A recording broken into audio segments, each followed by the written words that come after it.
Welcome again to the ALCF AI for Science training. Again, I hope you had a great break, and we are really excited to see you all back attending the training session and using the ALCF supercomputers to augment your interests and your science needs. So we'll be discussing today on advanced methods for images and time series data. These are really critical for a wide variety of domain sciences and some of the key workloads that we see on our systems today. So just as a reminder, here is a website where you can get all the information for the ALCF AI for training. As part of this, and if you scroll down, you can see the topics that are there. And if you click on any of these topics that have already taken place, I'll just do the data pipeline for deep learning. And you go all the way at the bottom, you will see the videos over here. So as we schedule these sessions, we are recording them as we are doing for this particular session. And we tend to post these in a few days after the sessions have taken place. All our training material are available on the ALCF GitHub that we will be working through for today. And you can find this information for the past sessions as well. I can give you an example of that, which is if you go to the GitHub Argonne LCF training series, this has information of all the prior tutorials. So 00 was the very first one. And today we'll be covering the image and time series that's also available here. So without further ado, today we have two exciting speakers, Asad Kahn, who is a PhD student at the University of Illinois at Urbana-Champaign, and Kyle Felker, who is an assistant scientist at Argonne National Laboratory. Both of them have done tremendous amount of work in image processing as well as time series data on really large scale, on challenging science problems at the large scale. So they are a great resource, and I'm looking forward to actually learning from them as well. So I believe Asad will go first with discussing advanced image processing applications here, followed by Kyle, who next describe time series data. So Asad, please take it away. Yeah, thank you. Thank you for the introduction, and welcome everyone. I hope you can hear me fine. Yes, we can hear you. Okay, Asad. Great. So I'll try sharing my screen, and let me know if you see my screen. So the screen should be saying right now, environment setup, and there should be a bunch of instructions under it. Do you see that? Yes, we see that. Okay, great. So if you have been coming to these tutorials, you're probably already aware of the initial few steps, but in case this is your first time here, what you first need to do is launch a terminal session on your computer and SSH to Theta GPU.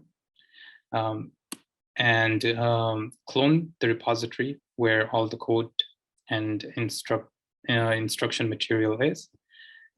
So you just follow these three steps here. And then afterwards, once you have this repository cloned, then you need to fire up a Jupyter session where you can run the notebooks. So for that, please follow the instructions under ALCF Jupyter Hub headline here. So basically, you need to go to this URL, and once you're there, you once again need to log in. And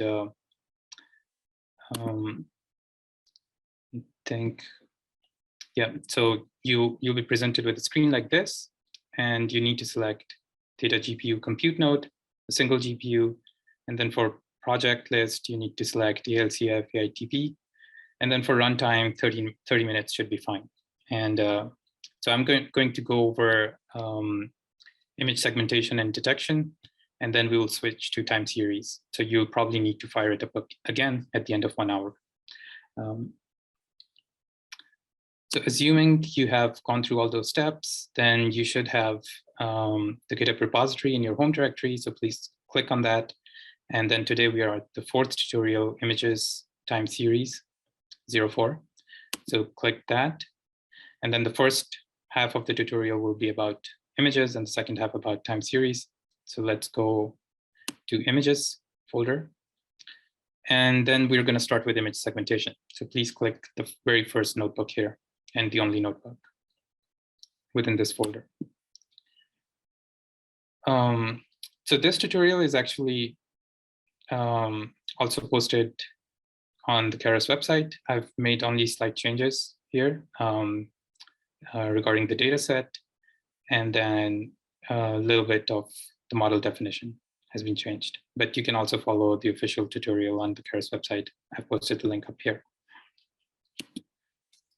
So let's first, one important step is you need to select the correct kernel here. So by default, sometimes you will start the Jupyter Notebook with Python 3 kernel, but you need to select conda/2021-09-22. So this one should have all the required libraries for this tutorial installed. So please select that in case you don't see it. And then you can confirm by looking at the top right corner here. It should list the name of the kernel. So once that's done, we first need to load some libraries here. This tutorial is again using TensorFlow and Keras. And then we'll load this PEN database for pedestrian detection and segmentation. So this data set is freely available online at this link. And what you need to do is first download this data set. It will come in a zip file, and then you need to unzip that folder. So you can, I believe you can run this from within the notebook. But if this doesn't work, then you need to just copy paste these commands onto your terminal. So on your terminal, go to the repository and then the folder for today's session. And once you're within the images folder, then just please run these two commands from your terminal. So when you have the data set downloaded and then unzipped, then we can look at a few examples, and then I'll explain what the task is. What does image segmentation mean here? Okay, so I think I need to do this as well. So that's probably good. So if you go back here, I believe you can also fire up a terminal from within Jupyter Hub. So you click New and then click Terminal. That should give you the terminal, and you should be in your home directory. So go into the AI Science training series. And then we need to go into the 4th tutorial, then within images folder. Once you're here, then we just need to copy paste these two commands without the exclamation mark. First I'll run this, it's downloaded, and then we just need to unzip this folder. Okay, cool. We can double check, and yeah, you should see this folder, then Fuda and PED. Okay, so then coming back here, now we can look at some examples. Okay, so this data set consists of a bunch of images of people walking around, I think, the University of Pennsylvania campus. And then the target for each image is a bunch of masks, which just tell you where each of the pedestrians are. So this is a pixel-wise mask. So basically, each pedestrian is segmented out and given a unique mask, which is shown by the colors here. So when we talk about image segmentation, this is essentially what we mean. You are interested in a select number of classes. So for example, pedestrians, cars, road, what have you. And then what you're interested in is, given an image, you want to pixel-wise classify all of those classes, right? So you need to generate these masks given the image. So to train a deep neural network, you of course need a data set where you already have labels and input images. So in our case, the labels are these masks and the input images are like that. But what the first step we are going to do is make this problem slightly easier. So right now, each pedestrian is given a unique mask. So this is pedestrian 1, 2, 3, and so on. But we are not interested in the identity of each pedestrian. For our problem here, it's going to be simpler. We're just interested in the pedestrian class as a whole. So we just want to be able to generate masks for all the pedestrians. We're not necessarily interested in identifying each one individually as a unique pedestrian. So the difference between these two problems is that one is called semantic segmentation, where you're just interested in creating one mask for the whole class. That's called semantic segmentation. And the other one where within each class, you're also interested in the identity of each object. That's called instance segmentation. So up here, this would be instance segmentation. But then if we just generate one mask for all pedestrians and plot it like so here, then that would be semantic segmentation. And then some categories are naturally, you can only deal with them as semantic segmentation problem, right? So for instance, if we were interested in creating masks for roads, there are no instances of roads. That wouldn't make sense. Or grass, if you were interested in that, then there would be just one semantic category and we would create a mask for grass. Okay. So the way we do this is if you look at the mask for this data set as it comes in, it will be an array with unique integers for each individual. So these pixels are all, for example, 1s, these are 2s, and these are 3s, and then the background pixels are 0s. So if you run np.unique on the mask, it should give you 0, 1, 2, 3. And what we're going to do is we're going to keep 0 for the background and then convert all these 1, 2, 3s into just one mask. So we can run mask is not equal to 0. And this should now give you this modified mask where we have two categories, background and pedestrians. Asad, could Yes. you zoom in 2 levels maybe? Sure. That's better. Actually.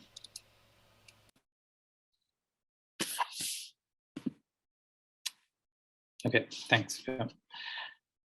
Okay, so once the data set is in the desired form now, so we will have input images and then we will have masks like these with only 2 categories, background and pedestrians. Then what we need to do is define a data generator. And I think you probably have gone through data generators and data pipelines in the previous tutorial, but a quick recap. Within Keras, you can define a data generator by subclassing the sequence class. This comes in implemented in keras.utils.sequence. So you can define a subclass from there. And it does have 3 required definitions within it. So you need to initialize it.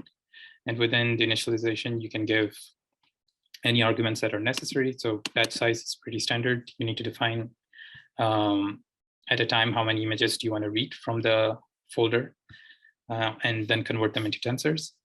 You can specify the image size. So maybe your input data set will have images of different sizes, but you want to resize them all into a uniform size. And then here we are also defining the paths. So where are our input images located and where are the corresponding masks located? So we'll give those 2 arguments. You need to define the length of the data set. So that's, this will basically define one epoch for you. So one epoch, if you recall, is when you have gone through all of the images in your data set, right? So how many steps do you want to take before it's one full epoch? And that's defined by how many images you have, and then what's your batch size. So if in one step we read in 4 files, and then if you have 40 files in total, then after 10 steps, that would be one epoch. And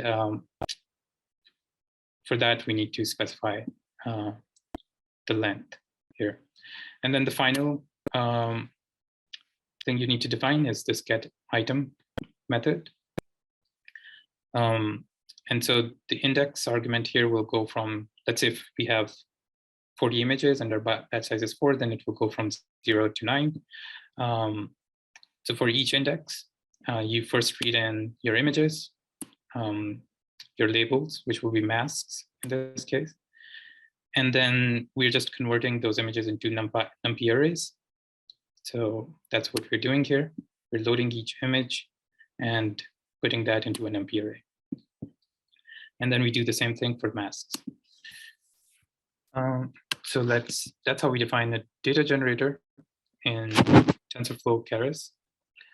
So after we have done that, let's actually call this data generator. So we need our input directory. Where are the input images? Where are the masks? That's the target directory. And let's just look at how many files do we actually have. So we have 170 images in this data set. And then the input images are these PNG files under this folder. And then the masks are in a different folder here. Okay, so finally, what we need to do is we need to split our data set into training and then validation. And then ideally, you also want to have a split called test set that you do not touch at all until you're completely done with hyperparameter tuning and your training and everything. And then you go and see what the performance is on the test set. But since we only have like 170 images here, and this is for illustrative purposes only, I'm just going to split it into training and validation set. So I'll keep 20 images for validation, and then the rest will go into training set. So that's what I'm doing here. So I'll just shuffle these files and put some 150 files into training set and 20 into validation set.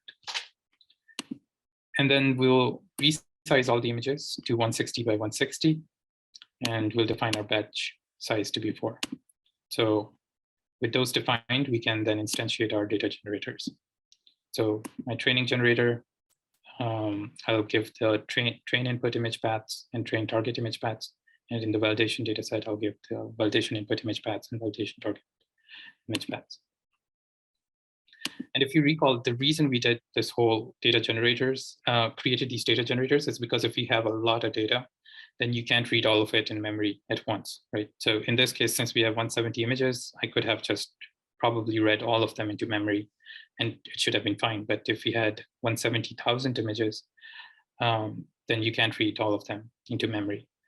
So that then it becomes necessary to define data generators. So you iterate through the files and read 4 or 16 or whatever your batch size is at a time.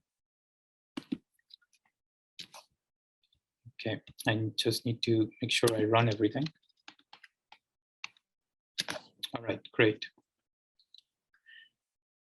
Okay, so how do we, now the important question, how do we go about actually training a neural network to predict these segmentation masks? And this is actually a very natural extension of image classification. So if you recall in the introduction to deep learning, we dealt with image classification problems where we input an image into a neural network and then the output would be just a class. So what's inside the image? So for example, we were dealing with MNIST digits and the input image would be a handwritten digit from 0 to 9. And then the neural network will output the class of the whole image. Now, the idea here is instead of classifying the whole class, the whole image, what about if we go pixel by pixel, right? So we ask the neural network, okay, what's this pixel here? Does it belong to the pedestrian class or the background? And then we move to the right and so on. So we basically are trying to classify each pixel. So then the idea is very similar. Like everything we have used so far, we just need to modify it slightly. So for example, our loss function will once again be cross entropy loss because the problem is basically predicting 0 or 1, whether it belongs to the 0th class or the 1th class. But the thing that changes is now our output has to be of the same spatial dimension as our input, right? Because we are trying to classify all the images. Therefore, the neural network needs to spit out an output that has the same spatial dimensions as the input image. So that's where we need to change the architecture of our neural network a little bit. So one of the popular architectures that has been very successful with this image segmentation problem is what's called a unit. And it's called unit because if you draw the architecture out, it sort of looks like a U shaped. But let's forget about the U shape. We're just going to break this architecture first into two parts, like the left half and the right half. The left half is also what's usually will be referred to as an encoder, and the right half as a decoder. So first of all, if you look just at the left half and forget about these horizontal lines, then one thing you would notice is this is a regular convolutional neural network. And we have worked with this before, right? So our input image goes into a convolutional layer, then max pooling, another convolutional layer, max pooling, another convolutional layer, max pooling. And if you were doing image classification, for example, MNIST-digit classification, then after this point here, we'll just attach a few fully connected layers, and then we'll have 9 output neurons, 1 for each class of the digit, and we'll be done with our image classification problem. But since we are doing instance segmentation here, we need to somehow go from whatever number of neurons we have here. So remember, like each time we do a convolution, like the spatial dimension reduces slightly, then max pooling will generally have the spatial dimensions. So if you're starting with 256 by 256 images here, by the time we're here, this could be 32 by 32 or something, spatial dimensions. So now for what we need to do is go back to 256 by 256. And that's where we introduce this decoder architecture. This decoder architecture will actually be very similar to the encoder, but we need to find a way to reverse the effect of convolution and max pooling operations. Okay, so here in this picture, what we are showing here is a method called upsample, which is basically you can use linear interpolation to upsample your image, but you can also replace it with other methods such as deconvolution or the reverse max pooling. But in this tutorial, we'll just stick with upsampling because it's simpler, but later on you can play with other methods on your own as well. Okay, so first half is a regular convolutional neural network. And then what we do is we reverse the effect of convolutions and max pooling. So what we do is we upsample. And let's forget about these lines once again. Let's just keep looking at what's happening as we go up. So we upsample, then do a convolution, then upsample, do a convolution, upsample, another convolution. And by this point, hopefully, well, not hopefully, we have to make sure that the spatial dimensions are once again 256 by 256, okay? So then we can go from here to our output, which will be 256 by 256. And then how many channels should this image have? Well, that will be dictated by how many classes are there in our problem. So in our case, in the problem we discussed above, we have only 2 classes, background and pedestrians. So this K will be 2. But if you have 10 different classes, then this K would be 10. So that's the channel dimension. So each channel will be a mask for each of the classes. This is in contrast to your input image, which has 3 channels, and those correspond to the color channels, red, blue, and green. Okay. The final question is, what are these lines here, and why do we have them? So here, what we're doing is, let's look at this step. After we do an upsample, the spatial dimensions will match what we had after the conv3 operation. So essentially what we can do is we can add the result from this upsample with the result that we had after the conv3 layer. So we can actually either add them or we can concatenate the two channels together. It's up to us. Once again, in this tutorial, we'll do concatenation, but again, you're free to also play with what happens if you add them together. So that's what we're doing here in these horizontal lines. Each time after upsampling, the spatial dimensions matches the output dimensions of some convolutional layer in the encoder, then we just concatenate those two together. And why do we do this? Well, if you remember, this hierarchical learning principle that convolutional neural networks employ is that as you go deeper into the network, they are learning higher level concepts of what's in the image. So initial layers will learn to detect edges and simple features like circles and so on. And as you go deeper into the network, these layers will end up learning how to detect more complex features. For example, eyes, nose, or even like a whole cat, dog. So it really depends how deep you are into the network.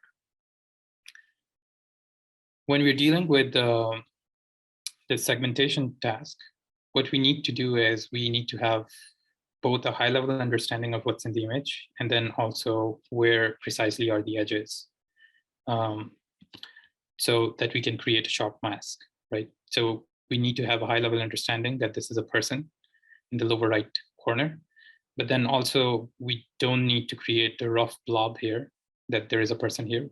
We are actually interested in a sharp mask.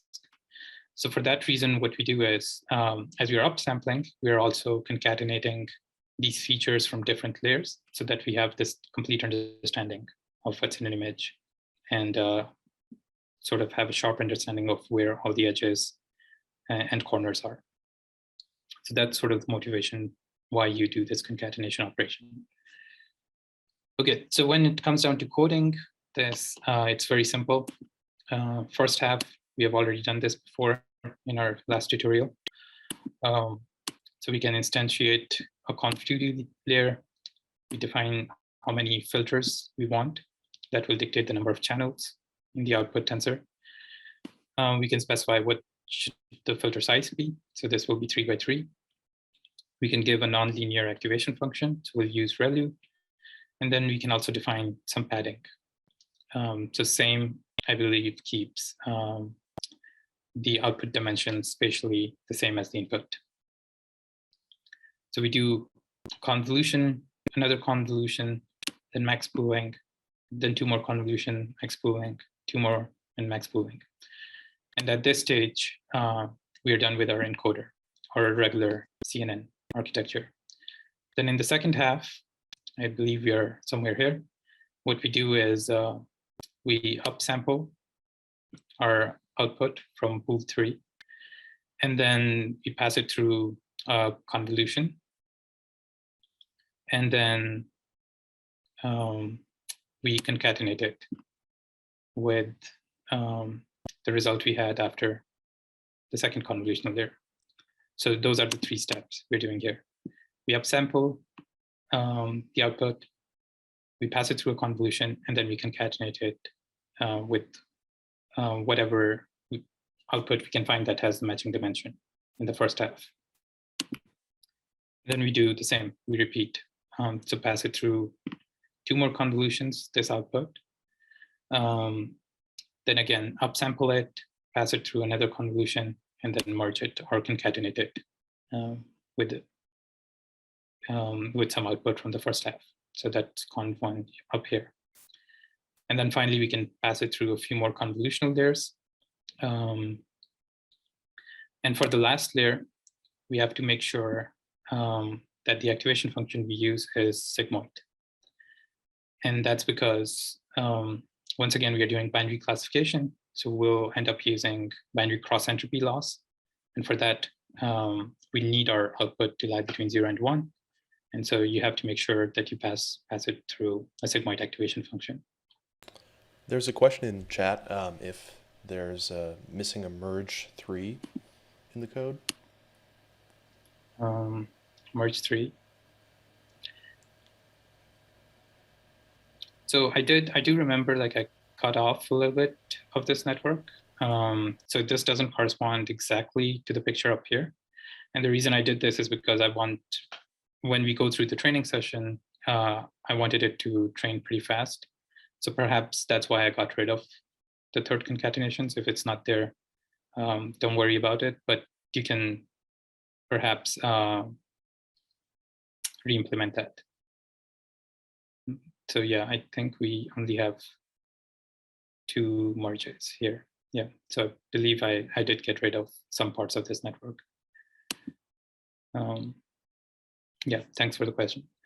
So sorry about the confusion. So the code doesn't exactly correspond to the architecture shown in the picture up here. Okay, so the last layer, so we have to make sure that it's a sigmoid activation. And then the number of filters we want here should correspond to the number of classes we have in our data, right? So here, I'm just, actually, sorry, I think I might have said K should be 2 in our case, but since we're doing binary cross entropy, even 1 is enough, right? Because zeros in the mask will correspond to background and 1s would correspond to pedestrians. But if we had more than 2, then we would need K to correspond to the number of classes we have. For binary, we can both do K equals 2, and then we just have to, instead of binary cross entropy, we have to use just cross entropy, or we can just have 1 mask. And so you just have to change your loss function slightly for 2 classes. But once again, if we had 10 classes here, then I would put 10 filters here. So okay, so in our case, then the input will be our image, and that's our input layer up here, which will have the same size and 3 channels. And then the output will be this, the output of this convolutional layer, conv6. So that's the definition of our model. And then we can print out the summary and make sure that what we said sort of makes sense. So this is I believe, the first half of the network, which should look very similar to a regular convolutional neural network. We start by 160 by 160 by 3 images.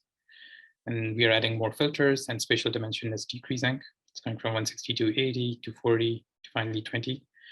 And then we are upsampling it. And then, so after upsampling, it's 80 by 80 now. And so we pick whatever layer had 80 by 80 here, and we concatenate them together. And so if you focus on the summary in this line, you would see that we are concatenating conv2d_3, this layer, with conv2d_6. So that checks out. And then it's just a repeat. So we do upsample, we pass through some convolutional layers, upsample, concatenate, and so on. But what's important is that the last layer has the same spatial dimensions as input layer. Okay, so that's our model. Now we just need to compile the model and then train it. So again, for compilation, we need to specify 2 more things. One is what flavor of gradient descent we want to use. So that's the optimizer. So we'll use the Adam optimizer here. And then what is our loss function? Since we're doing classification once again, and it's 2-class classification, we'll use binary cross entropy. And I'm not sure if I discussed callbacks last time. Just in case I haven't, callbacks are these convenient functions that you can define in addition, and they can help with, for example, checkpointing your model. So that's what we're doing here. And there are different callbacks you can use. So you can do for checkpointing, you can create a callback to produce visualizations as you're training. And you can read about Keras callbacks and what they can do. So for checkpointing, we're calling this callbacks.model checkpoint, and we're telling it to only save the best models. So what does save best only mean? This callback will keep track of the validation loss automatically as we're training. And every time the loss hits a new minimum, it will save that model. And we also have to specify the name for the saved file. So this is helpful because with this you can actually train for a lot longer, and you don't have to worry about overfitting, right? So if you train too long, what happens is you would eventually end up overfitting on your training set. But if you have a callback like this, then you don't have to manually stop the training. You know that only when the validation loss is at its minimum, that's when this callback will save the model. Okay, so let's then train this model for 40 epochs. So we give our training generator for training images, and then we also give the validation data.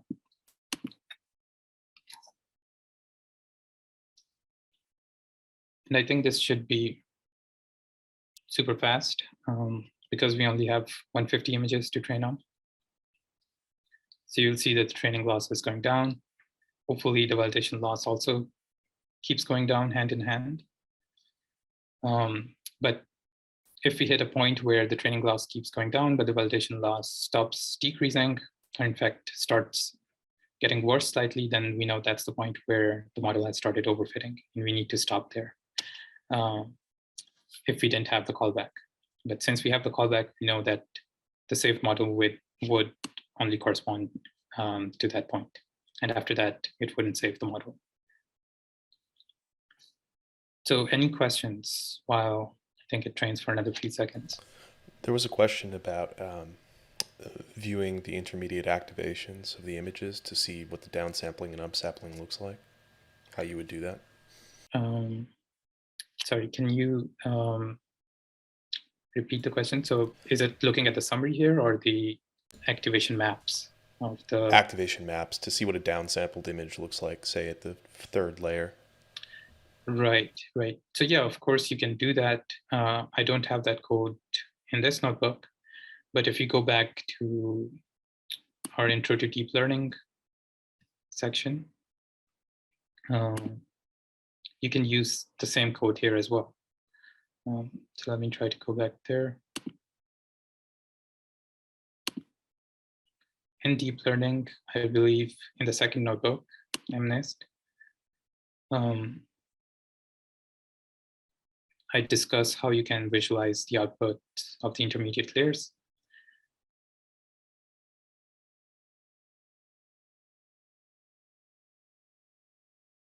So right here, perhaps if you look at this code block here, it will show you how to visualize the outputs from each of these layers. And I believe you can do the same thing with this unit architecture, right? So you just have to go layer by layer and collect the outputs as you pass the input through the network, and then you can visualize them.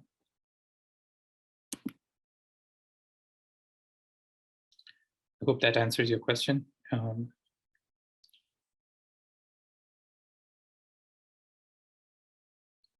Okay, so I think we're done here with the training, and we can plot the loss here. And so it does look like after 20th epoch, perhaps we started overfitting, right? So the training loss is going down, but the validation loss stopped improving.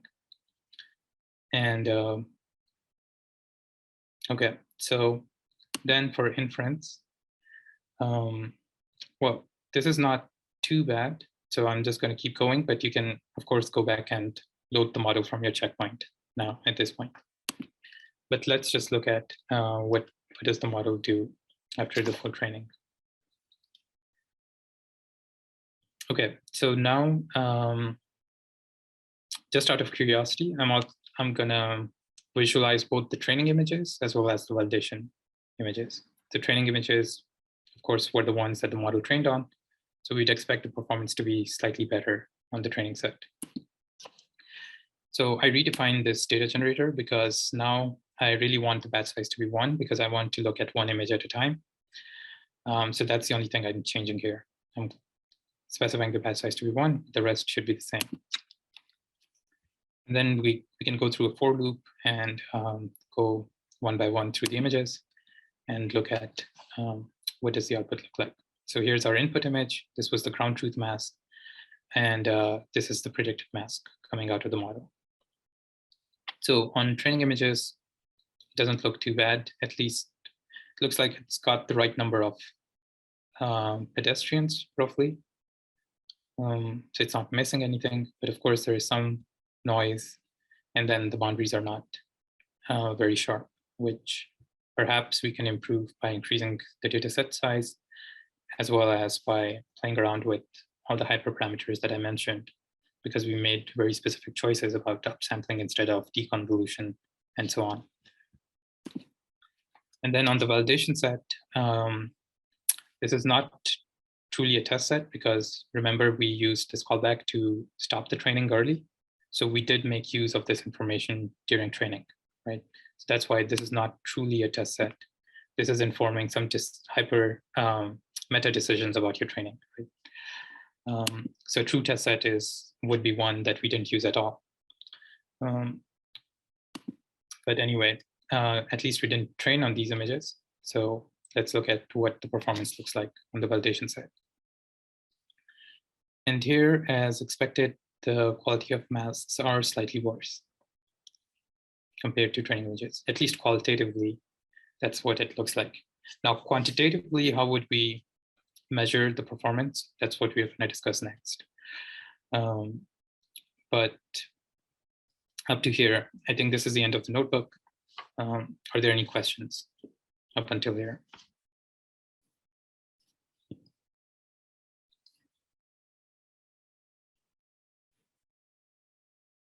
Okay, if not, then we can go to, I have a few slides, and I also posted them. I think within the same folder, there should be a file called slides.pdf.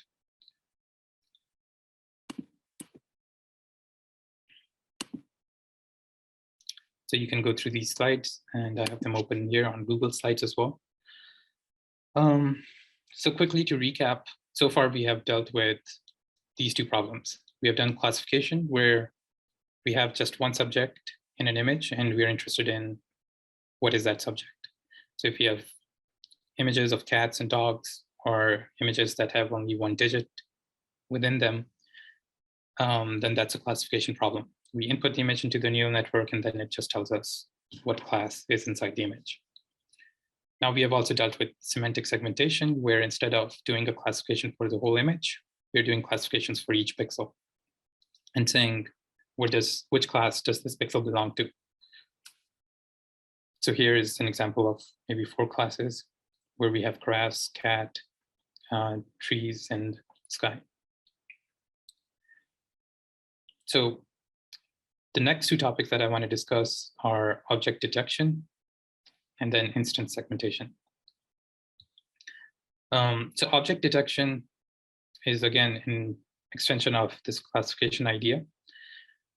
First of all, we can have multiple instances of a class within an image. So it's a multi-label classification. So far, we have always had a scenario where we have only one thing in an image and we're classifying that.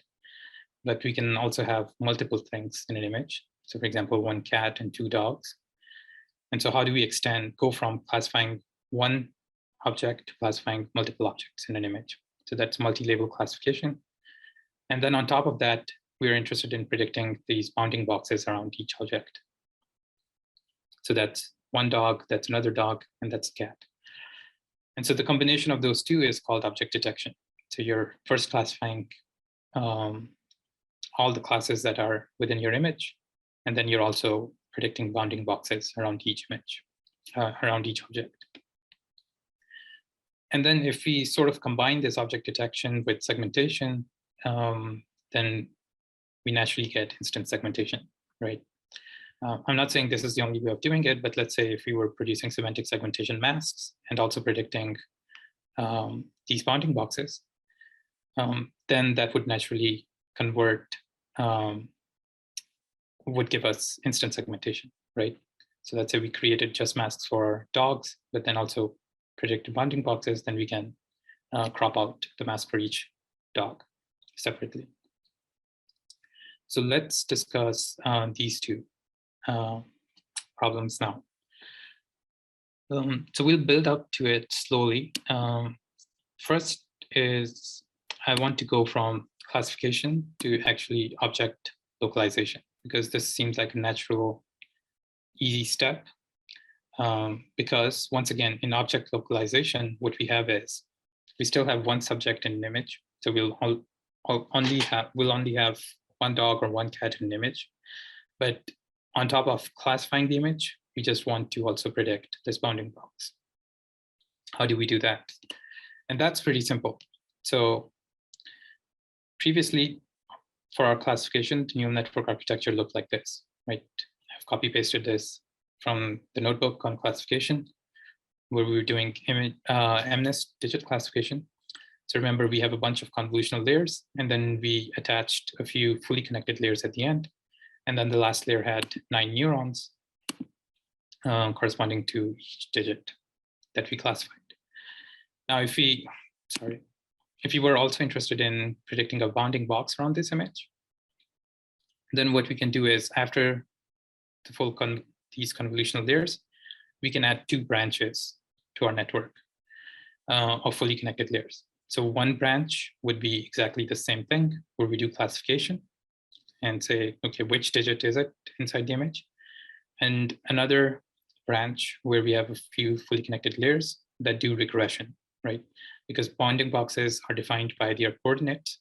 So we can give, for example, the coordinates of the 2 edges, or we can give the coordinate of the center with width and height. It's really up to you how you want to define the bounding box. But in the end, we are predicting real numbers. And for real numbers, we can use mean squared error. And so this becomes a regression problem here. So for the 2 branches, we will just have separate loss functions, but we can train the whole network together. We can add those 2 losses together and do back propagation on the entire network and update the parameters. So far, this is not really hard. This is really easy to do, even coding-wise, right? Now, going from object localization to object detection, after having discussed this step, it sort of becomes easy to understand how to do that. So one approach would be actually keep doing this object localization, but within small patches of the full image. This way, within a patch, we'll have just one subject, and we can classify what that subject is, and then we can also predict the bounding boxes around it. So that's the idea of sliding window. So with sliding windows, we can do the full object detection, where we can have multiple subjects in the image, and we predict the classes and bounding boxes for all. So how we do that is we first select some predefined sliding windows of different sizes, and then we just slide them left to right and top to bottom. And then as we slide these, we just crop those segments of an image. We pass it through our neural network down here, for example, this one. And we try to predict what's the class within this segment of an image and what are the bounding boxes for that segment. So again, an easy extension of the same idea here. But the problem with this is, of course, the same object can be at different scales. So these are both cars, but one is farther away, one is closer. These can have different orientations. So really, you do need a lot of bounding boxes of different sizes. And then you also have to be careful about how you slide them across the picture. So what is going to be your step size here? So if we miss a lot of pixels, then you can potentially miss an object. But if you take too small of a step, then you're going to end up with a lot of cropped segments, and it's going to take a while to go through all of them, and so the training becomes really slow. So that's the major limitation of this idea, that it ends up being very slow. So what if, instead of using a sliding window, just blindly going through all segments of an image, what if we used some algorithm that already gives some educated guesses about where an object might be? And so this question actually has a history of research, and one popular algorithm is this Falschen-Swab's algorithm. I'm not sure I'm pronouncing it correctly. But I'm not going to go into details about this, but what this algorithm ends up doing is it ends up segmenting out these contiguous regions in an image based on like the qualities of pixels near each other. And then once you have segments like these, you can combine these segments again in another algorithm called selective search, where it combines these segments together and then ends up giving proposing regions of the image in bounding boxes where potentially there might be an object. So once again, you can read about these algorithms, but selective search comes pre-implemented, I think, in most popular machine learning libraries. So you can just use this. And this is going to be super fast. So I think selective search will give you maybe 2000 segments within a segment, within a second. And then you can just go through those 2000 segments and pass it through your neural network and classify them and predict bounding boxes for only those. Instead of, well, based on sliding window, you might end up with a lot more than 2000 segments, for example. So that gives you a slight speed advantage. And so the family of neural networks that I'm going to talk about are basically based on this idea of region proposal together with a neural network that classifies those regions and predicts bounding boxes. So this family of neural networks is called RCNNs, or region-based convolutional neural networks. So the first one that came out in 2014 is exactly what we have discussed so far. It starts with selective search algorithm, proposes about 2000 regions of interest in an image. Then we resize all of those segments because these segments could be of varying shapes and sizes, but the neural network accepts a fixed size. So you end up rescaling all these segments to consistent size. And what that inevitably does is it will end up shearing and stretching your image. So that will slightly negatively affect the performance of your network, but that's what we have to do with this method. So you resize those segments and then you pass it through a convolutional neural network. And in the end, we predict both the bounding boxes and the classes. Now, just out of historical, just to keep it historically accurate, I would say, they don't actually use fully connected layers at the end of convolutional layer. They used support vector machines to do the classification, which is an interesting choice. But really, you don't have to do that. You can also do fully connected layers at the end. So that was called RCNN. And then I think 1 year later, they realized, well, we can do slightly better than that. And the reason is, here what we're doing is we're cropping out all those regions, proposed regions from an image, and sequentially passing them through our neural network. But instead, what we can do is we can pass the entire image only once to our neural network. Then we come to some layer, let's say the 5th convolutional layer here. And we know that each neuron here corresponds to some region of our input image, right? So each neuron has a receptive field. So if we draw some bounding boxes here, they will correspond naturally to some bounding boxes in our input image. So instead of cropping the image here, what we can do is we can pass it through the neural network once, then crop out from the feature layer the corresponding regions of interest, right? The ones that were predicted by the selective search algorithm.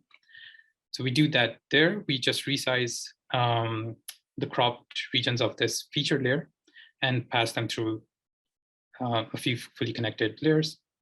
And then we predict the classes and the bounding boxes. So this ends up being much faster than just the vanilla RCNN. And that's why it's called fast RCNN, because you only need to do one pass through the network. But even after this, we are essentially relying on a classic machine learning algorithm to propose these regions of interest. And that's the next bottleneck. And so what if we got rid of the selective search algorithm altogether? And that's where faster RCNN comes in. So the idea here is, let's just get rid of that selective search algorithm completely let's train our neural network so that it can propose regions of interest as well. So now it will have a branch, which is called region proposal network. So once again, you pass the input image through a convolutional neural network, then you pass it through a branch that picks out interesting regions from those featured layers. You train this one so that those regions are interesting, actually. And then the rest of the network is the same as the last time. So then we pass those regions through fully connected layers for classification and bounding boxes. There's this region of interest pooling layer, which you can read about. I'm not going to discuss, but it essentially has to do with resizing these regions of interest and placing them correctly so they correspond to the regions in the input image. Do you know what the kernel is in the SVM, as someone asked? Sorry, in the SVM? Yeah. What they used here, I don't know. I would refer you to the paper here. He probably would have mentioned there, but I can't recall which kernel they used.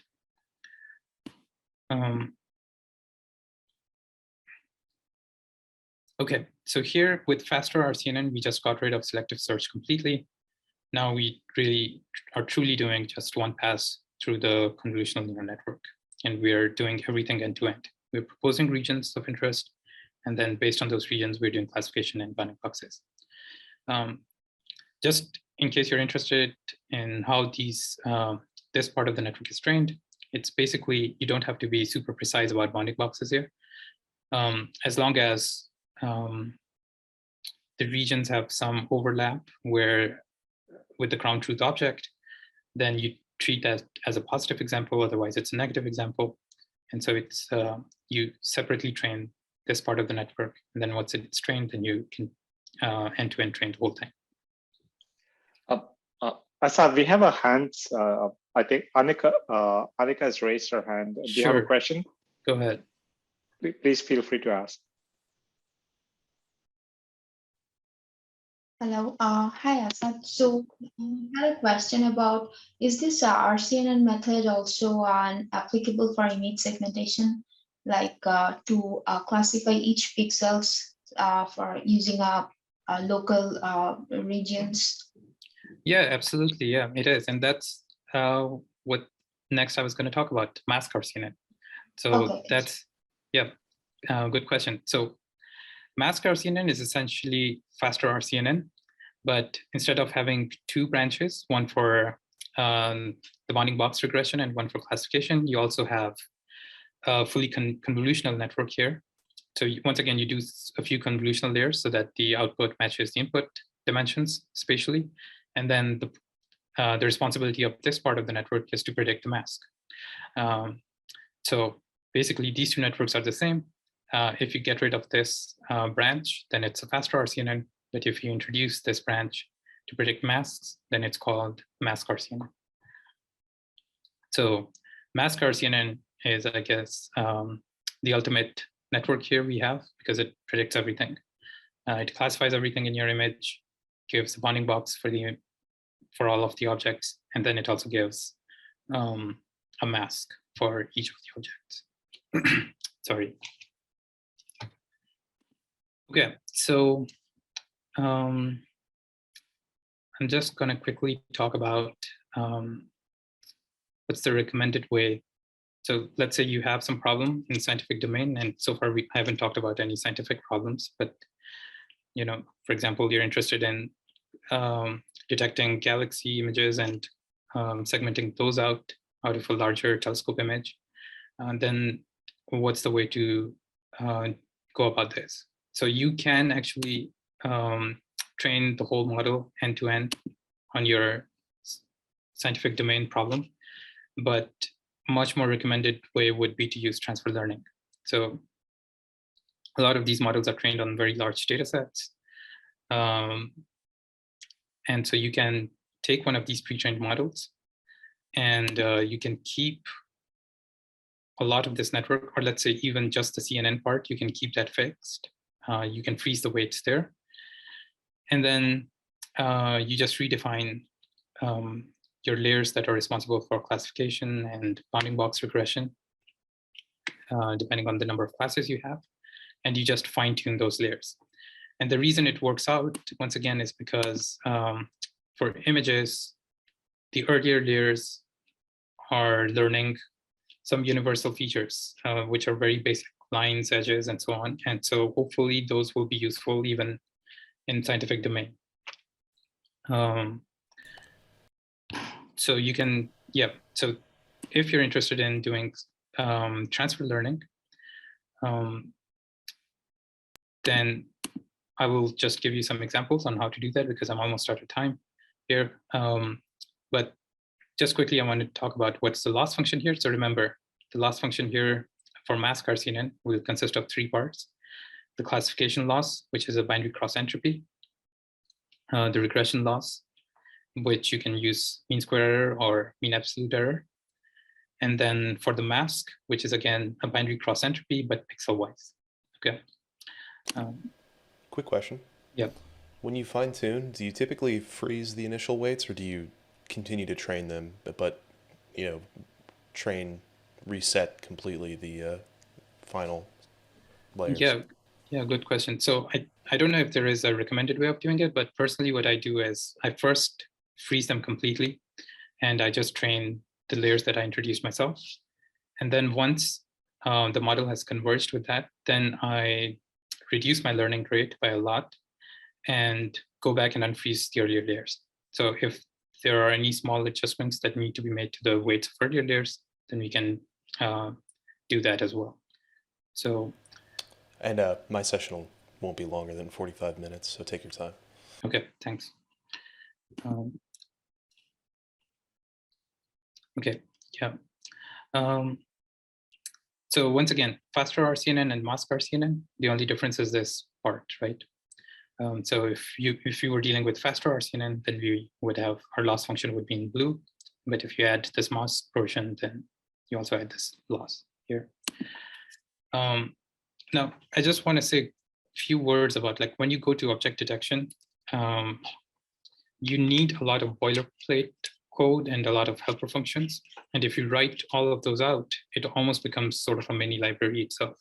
So you might be familiar with working in TensorFlow or PyTorch. But whatever we use for image classification, on top of that, you would need a lot of more helper functions and helper code. So if you write all those out, it sort of becomes a mini library or a mini API. And so both PyTorch and TensorFlow actually have those mini APIs. So in TensorFlow, it's called Object Detection API. In PyTorch, you have a torch.vision module, and it has a bunch of helper functions. So you don't have to write out everything about, these loss functions and coming up with bounding boxes and everything. So why I'm saying that is to truly start using these models and fine-tuning them for transfer learning, there is a little bit of learning curve, and you have to learn one of these APIs. And you really have to go into their GitHub repos and understand their helper functions, which unfortunately is something we can't do within a 1 or 2 hour tutorial. But I really like this tutorial on the PyTorch website because this will get you started fairly quickly. But you can also look into the TensorFlow Object Detection API. I think the learning curve here is slightly higher and it's not as straightforward, but that's just my opinion. So those two, any of those two should be solid for you to start using these models for your own problems. And then finally, if you really want to dig deep into all of the code instead of using an API, then I find this tutorial to be like excellent in that regard because you will code up everything bottom up, So from how you propose regions to bounding boxes to a few concepts that we haven't even discussed, like non-mech suppression and anchor boxes and so on. So if you want to build everything up, please go through this tutorial, and that should solidify your understanding. But let's quickly just glance through this tutorial. And just to highlight that it's actually not that bad. It's pretty easy to get started with. So once again, in this tutorial, which you can run in Colab, or you can also download this notebook onto Theta and run it there. Once again, they use this same data set that we used for image segmentation before. You have to define a data generator. In PyTorch, again, this is very similar to how we defined it in TensorFlow.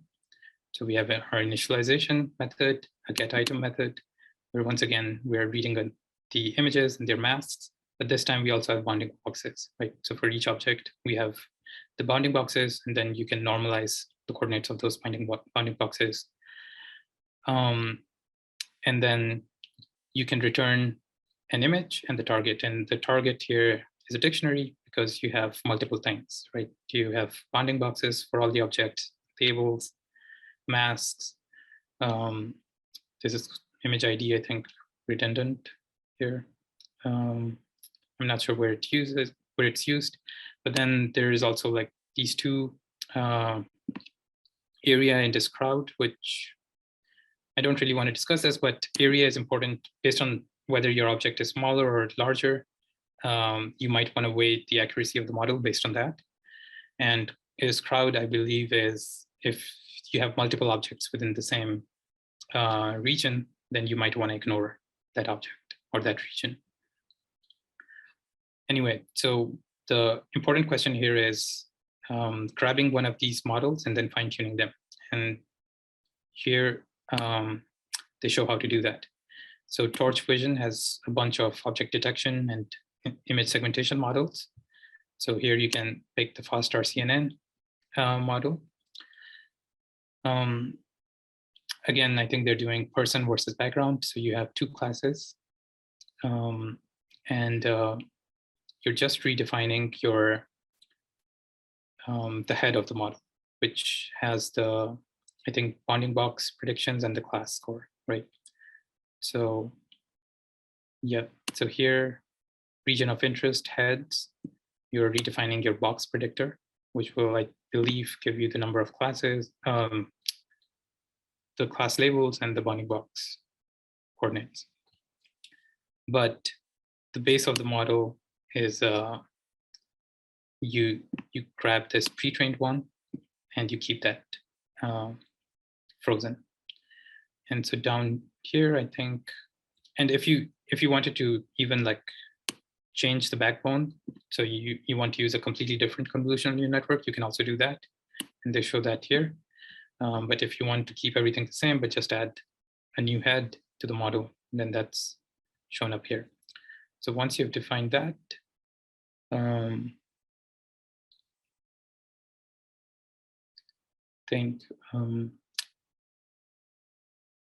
let's go down. Okay, so here is the code for training. And this should look very similar to what we did in TensorFlow. And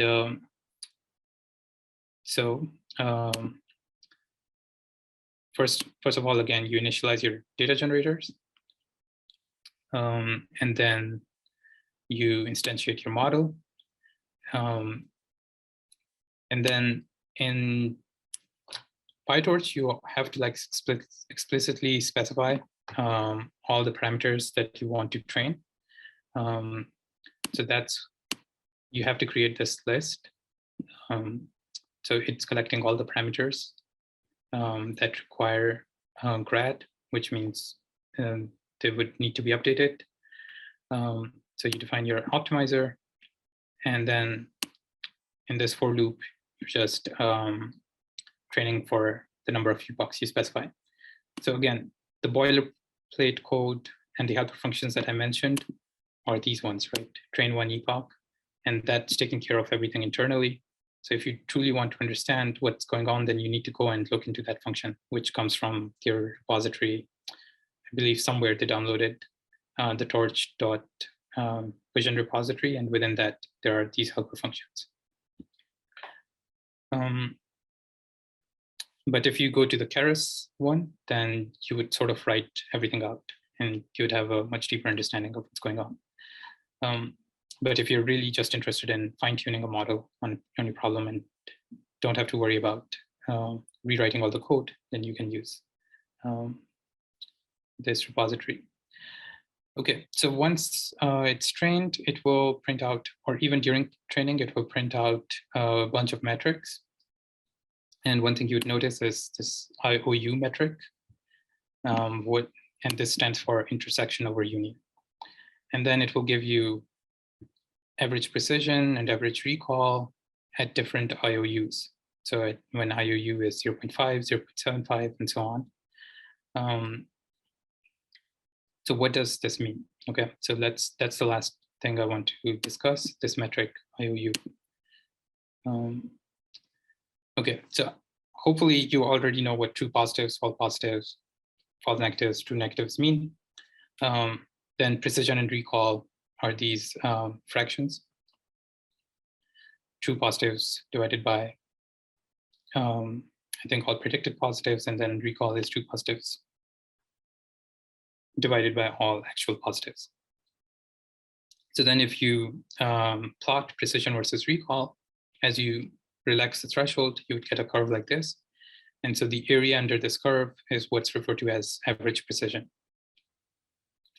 And then, so you would get this one of these curves for each class, and you can calculate the average precision for each class. And then if you take the average of those, meaning for all of the classes, then that's called mean average precision. Okay. And now the question is, well, how do you decide if something is true positive or not when you're doing detection? So during detection, you will have your predicted bounding box, and there will be a ground truth bounding box. So let's say this is ground truth, and then this is your predicted bounding box. So intersection over union basically means that you calculate the area of the intersection between the two bounding boxes, and the union is then the area of the union. So if this fraction is greater than 0.5, then you would treat, for example, your predicted bounding box as a true positive. And so if you stick with that, then your calculations would give you mean average precision at IOU of 0.5. But if you put more stringent conditions that, for example, you want your IOU to be greater than 0.9, then that would give you mean average precision at 0.9. So that's what you see here. And hopefully see that this number goes down as you increase the IOU from 0.5 to 0.75.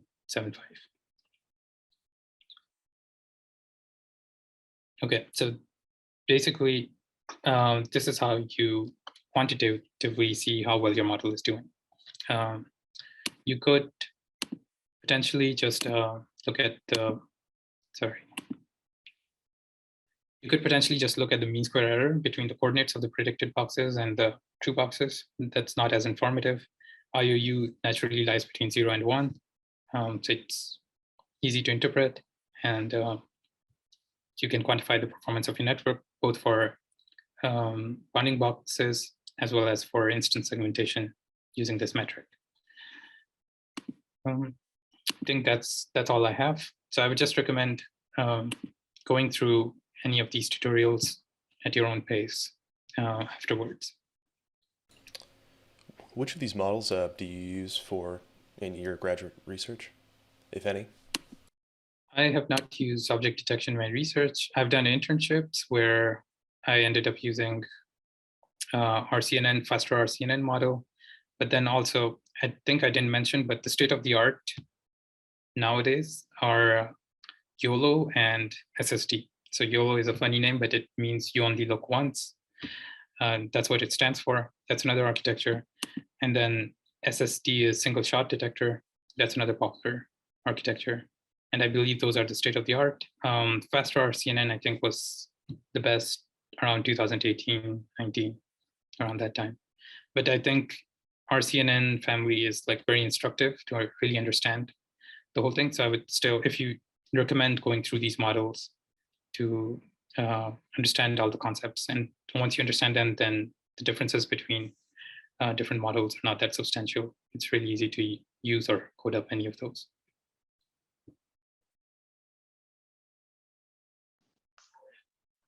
Thanks, Asad.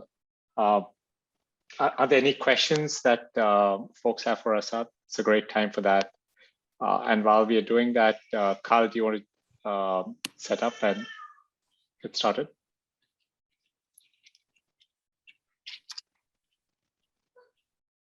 Perfect. If not, we should move on to the next topic. Carl is going to talk about time series data. Carl, please take it away. Afternoon, everyone. I'm going to leave my camera off to save some bandwidth. So, yeah, as mentioned, I'm going to be covering time series data, and I think this is the first time you'll have seen it in the AI tutorial, if I'm not mistaken. But much like image data and the scalar data that we saw way back at the beginning, there's a taxonomy on how of different types of time series applications. You know, classification, we can do regression, we can do compression, which is what we're going to look at today, and you can also do generative models. But what's unique here is we can, since there's a temporal dependency, we can have an aspect of prediction or forecasting in our regression problem, which is also going to be part of the tutorial today. So you're probably familiar with lots of example applications that time series data analysis has been applied to with deep learning, or deep learning has been applied to. Natural language processing, or NLP, is probably the most famous one. You see these cases of AI generated novels and even writing, code. If you're familiar with GitHub Copilot, that's going to use time series data, of course, expressed as code tokens. Speech recognition, whatever powers Siri these days or Alexa is going to be maybe an RNN, like we're going to cover, or something more sophisticated. But even in the sciences, there are a lot of interesting examples, even at the lab here. So we have a traffic forecasting project. You can Google this if you want to read some more details. That uses an RNN, I believe a vanilla RNN at its base. There's also power grid management, because you have a complicated time series of different loads and supplies to the electrical grid that you can't understand using classical methods, and deep learning methods have been successful there. Astronomical applications, including gravitational wave detection, is very popular with these types of problems. And also earthquake prediction and medical applications. Often if you're going to look for more example tutorials after today, you'll find EEG or EKG data sets that you can apply these methods to with a lot of success. And some socially important ones when it comes to like medical outcomes based on predicting time series of different health markers. So as mentioned, I'll be covering the recurrent neural network in this tutorial today because it's kind of been the foundational one for the last 20 years and has led to a lot of popular advances and powers all this technology that's part of the deep learning revolution. But you definitely shouldn't forget kind of classical statistical methods like autoregressive methods. I've actually TA'd a course on this that focused on ARMA methods a couple times, so I can recommend this textbook. And it's really good for we looked at soil data sets, climate data sets, looking at global warming data sets. And the advantage of these types of models is they're very interpretable and understandable, and they're white box solutions often. And so if deep learning is overkill or doesn't give you good results, definitely consider kind of classical methods. You can still use the fully connected or dense networks that we've discussed first in, I guess, 3 sessions ago at this point, where you just take a time series and kind of flatten it, and those are the features that you introduce to a dense network.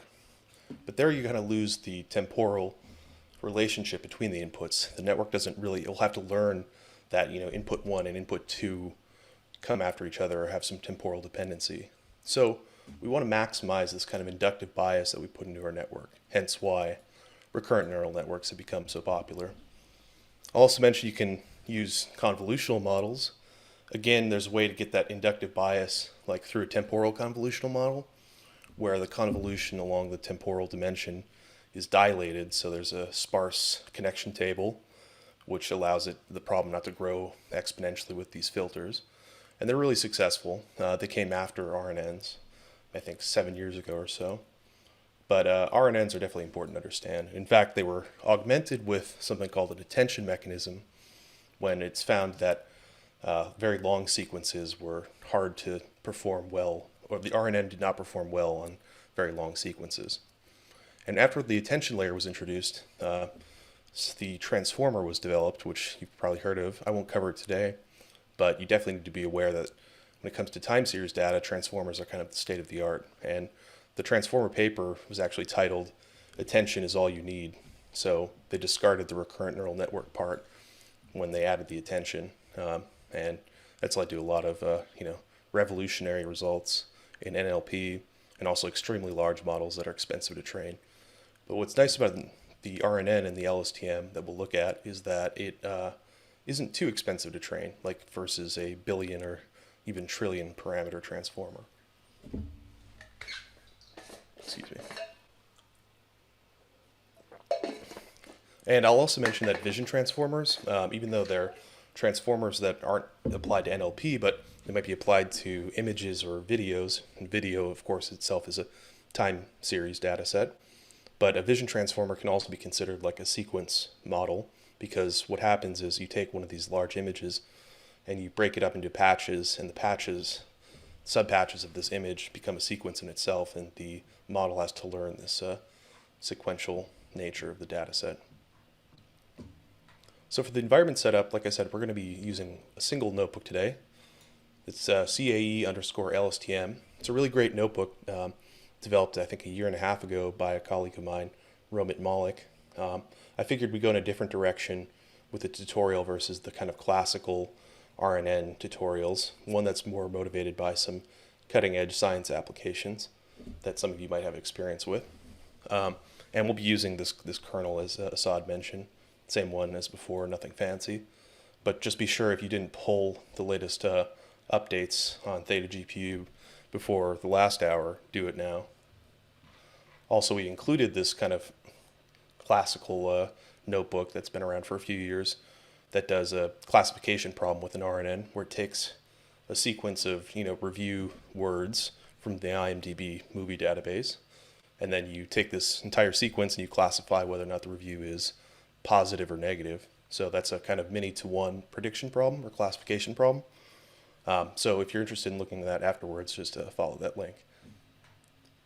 So what is an RNN?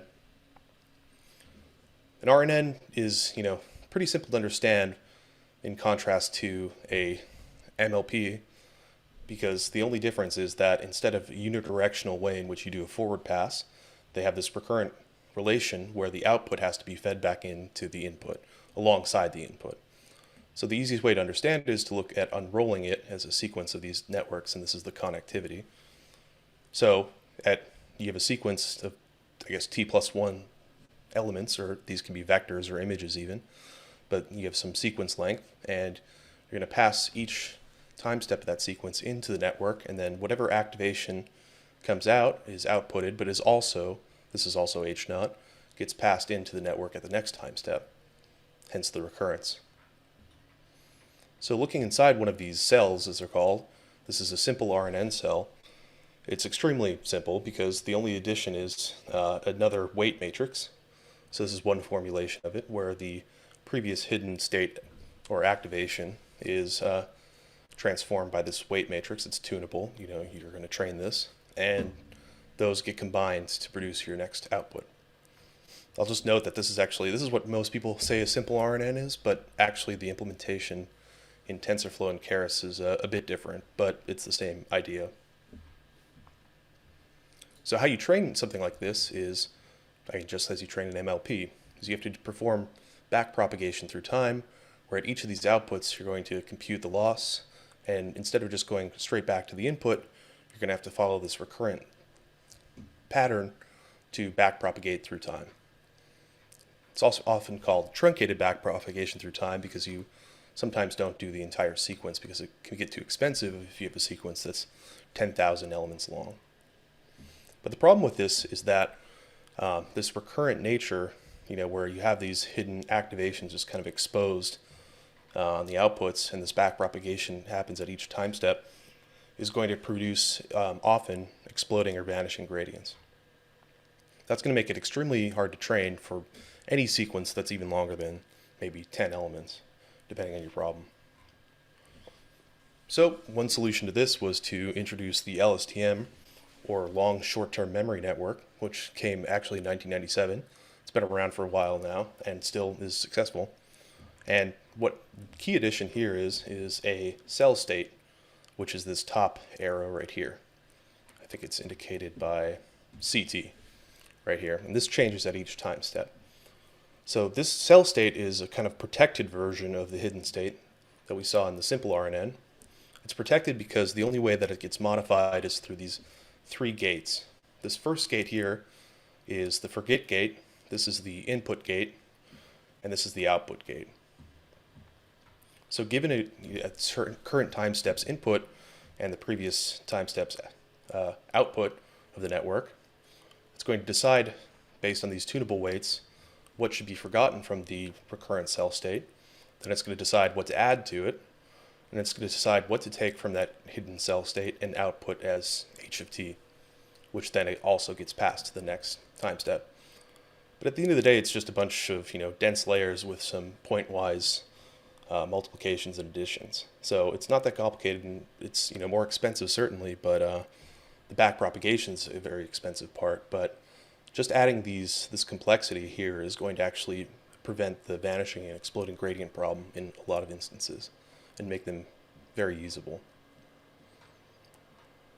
I'll also quickly mention the gated recurrent unit, which came quite a bit later. And the only difference between this, you can look at it and look at the equations if you want to believe me later, is that the output gate is eliminated and it gets kind of combined into another gate. So it's a bit cheaper and it kind of outperforms the LSTM in some speech recognition problems. I personally don't use it very often. I've tried it before, and I encourage you after the session to take the trainable notebook and just swap out the LSTM layers with GRU layers and see how it changes things, and a simple RNN layer and see how it changes things. I actually haven't tried that myself, but I imagine it's going to hurt the accuracy in most cases, although a GRU might be sufficient for our problem.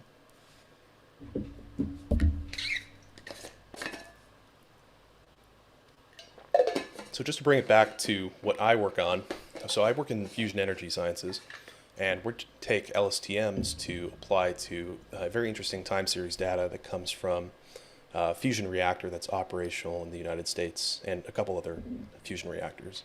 So this is D3D, which is the largest tokamak in the United States. It's in San Diego. I've seen it. It's quite large.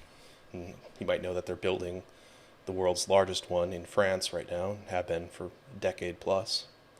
And what happens here is you inject a plasma that gets heated to some extreme temperature in order to produce self-sustaining fusion that will eventually solve the energy crisis, hopefully.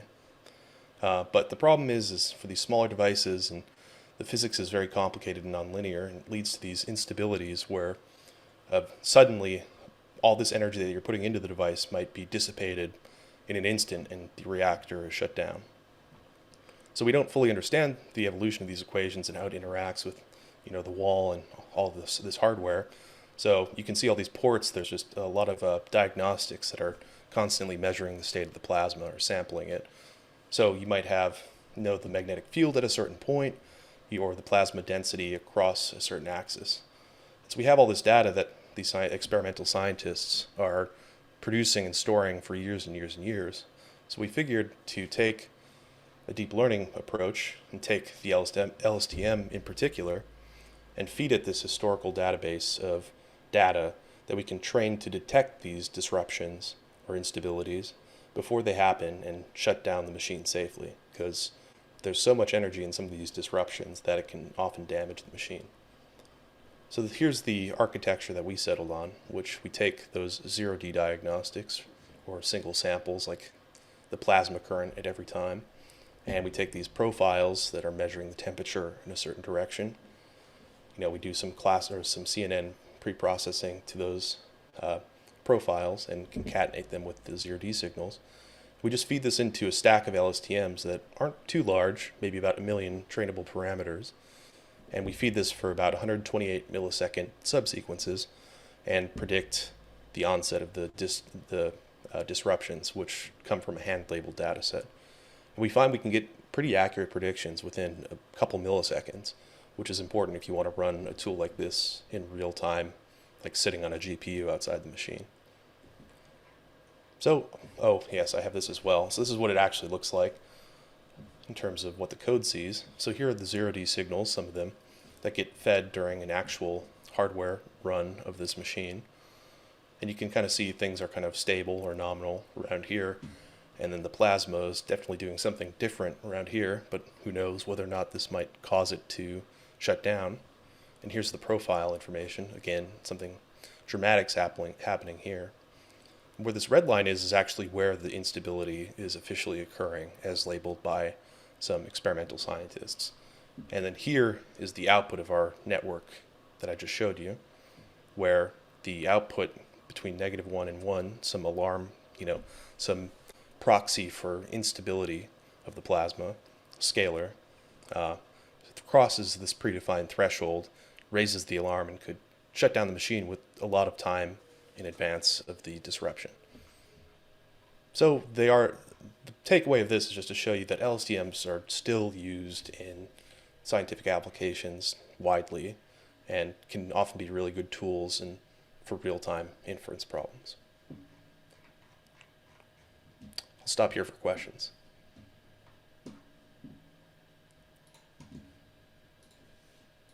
Okay, interrupt me if you have any. If not, I'll go to the notebook, and you've done this probably 10 times now, but go to Jupyter Hub, Theta GPU compute node. We'll get a single GPU, and 30 minutes will be just enough. Hey, you may want to use shorter than 30 minutes, Kyle. Oh yeah, the reservation might be. Given the reservation. So I would use, say, 20 minutes for now. Yeah, almost perfect.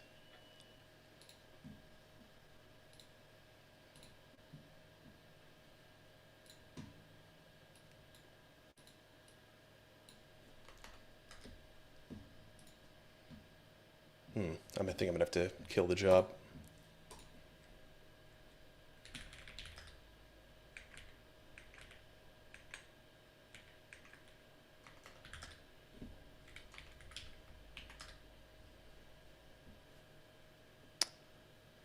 Oh, it's actually running.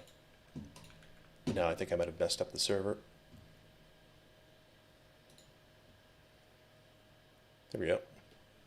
Okay. I think Seth has raised his hand. Seth, do you have a question? Yeah, thank you. I was wondering if is this Fusion time series data open source? It is not, and that's a problem. I mean, I would love to open source it, but you can imagine experimental scientists, they've worked hard for the data, and so there's arrangements with the people who are the PIs on the project and whatnot. Absolutely. Yeah, it's not like Kaggle, unfortunately. I wish it was like that in the sciences, but. Do you know what material the metal, the surface was made out of? So they change it depending on the experimental campaign. I think right now they're upgrading to a beryllium lithium wall, which is going to be modeled after the one that'll be on ITER, the tokamak being built in France. But I know they've had a carbon wall in the past. And so I encourage you to read that paper I linked in there, which, we had a data set also from a tokamak in the UK called JET, and there's an interesting transfer learning problem where, you have a data set where the machine was configured in one way with one type of material, and then you want to predict on a machine with a different type of material. That's awesome. One just final quick aside on it. In your machine learning attempts to predict time series data, did you use any electronic structure calculations on the surface material or any of its excited states? I have not, no. Okay, thank you. Yeah, and interesting, you can also, as you imagine, augment this data set with simulations. And so that's an active area of research as well. Awesome, thank you. It can be very easy for the model to pick out what's a simulation versus what is actual data. Okay, so switching gears a little bit. Like I said, this is a very kind of unique notebook, and it took me a couple run-throughs to actually fully appreciate it. Because I'm used to the classification problems, and that's the time series type of data I work with. But if you want more details, I encourage you to reach out. Bethany is one of the co-authors on the paper. I think she might be in the chat. If not, she's been on for other sessions. And here's the link to the paper. So the basis of this is a regression problem predicting the evolution of the system of equations called the shallow water equations, which I told are very useful. I've modeled them back in grad school, but haven't used them in my research since. But they can be very useful approximations for geophysical flows, such as atmospheric flows and oceanic flows. So we want to, but they can be very expensive to solve at that scale. So we want to have a deep learning-based surrogate model where we can do many evaluations or solutions of these shallow water equations much faster than like a traditional simulation would cost. Maybe you have a weather model that you need to get a quick answer, many different answers to sweep the parameters to understand if it's going to snow, this weekend. Or you can imagine many cases in which this would be useful, especially once you relax some of the assumptions in the simple case here, like that the fluid doesn't have any viscosity or it's incompressible. But the key assumption is that the horizontal length scales of this fluid are much greater than the vertical depth of the fluid, which is certainly satisfied in a bathtub, as you see in this animation, and often in oceanic flows, well, definitely in oceanic flows and atmospheric flows. So here are the equations. There's conservation of mass, conservation of momentum in the x direction and in the y direction. Your primitive variables, if you speak that language, are eta, which is the height of the fluid at every point and at every time, and the two horizontal flow velocity components. So we want to take this simple data set and produce a surrogate model that's based on two networks, actually. A convolutional autoencoder, which will give you a bit of a preview for a topic that Corey Adams will be covering next week, which is generative autoencoders, adversarial networks, but similar principles, and an LSTM, as I just discussed. So first I'll load all our dependencies.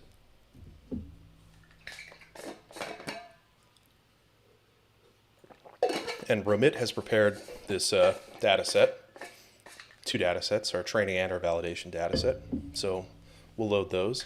And they're actually, each of these data sets is only a single simulation each, based on some finite volume simulation, which you don't need to know the details of, but it's a 400 times, each of them is 400 time steps, and that's 64 squared times 3 being the channels or each of the conserved variables here.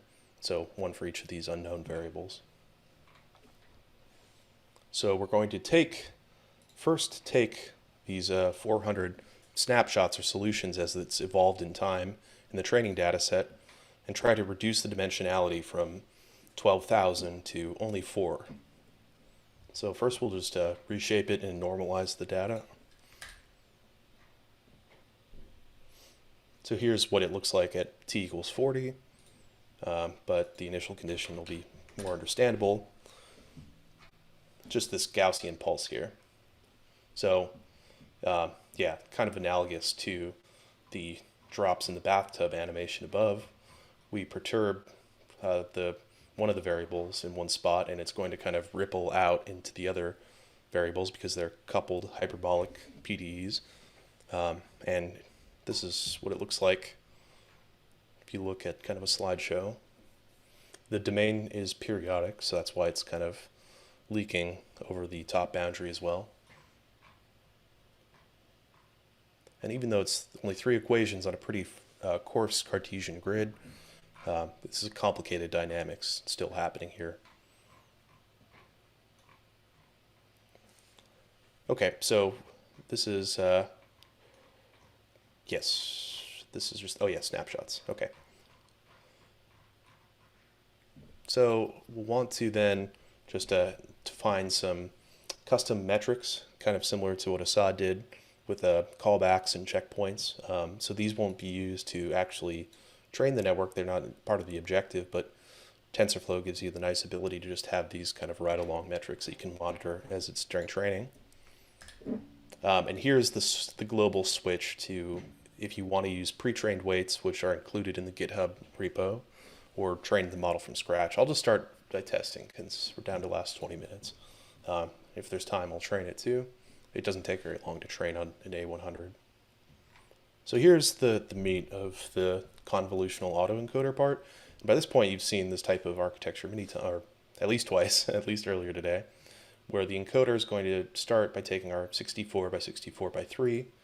The batch size is not included. I'm not sure if we've ever explicitly pointed that out, but the default is a dynamic batch size, so you don't have to include that as the first index. And we pass some convolutional filters over it. In this case, we'll start with 30, which means our output channels from this layer is 30, then max pool, which is going to reduce the spatial dimension by half in each direction. And you've seen this pattern many times, similar to UNet, but there's no connectivity between this and the decoder, which once we get this all the way down, the end of the encoder is going to produce a 4 by 4 by 1 output. And this is common, is that you're always going to want to reduce the dimensionality in space and either possibly increase the dimensionality in channels, but here it's only one, to kind of get this latent space representation that you're going to want to train. And the decoder is going to take it from there and then upsample to the original size. And when you combine the two, it's an autoencoder, which we can train with our, just a standard atom optimizer. I'll increase the text a little.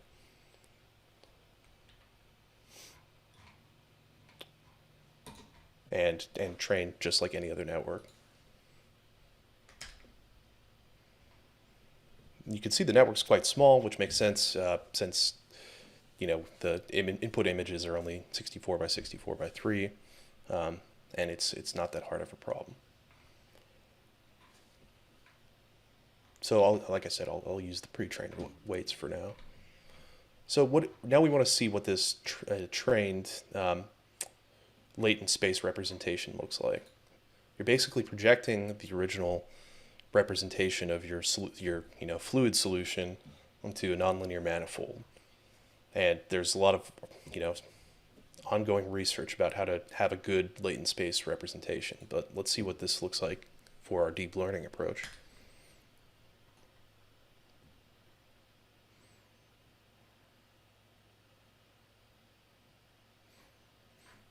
Okay, so this is just taking a single time, I guess 1/4 of the way through the simulation, and comparing what the simulated, the original data set looks like, the fluid, Q1, Q2, Q3.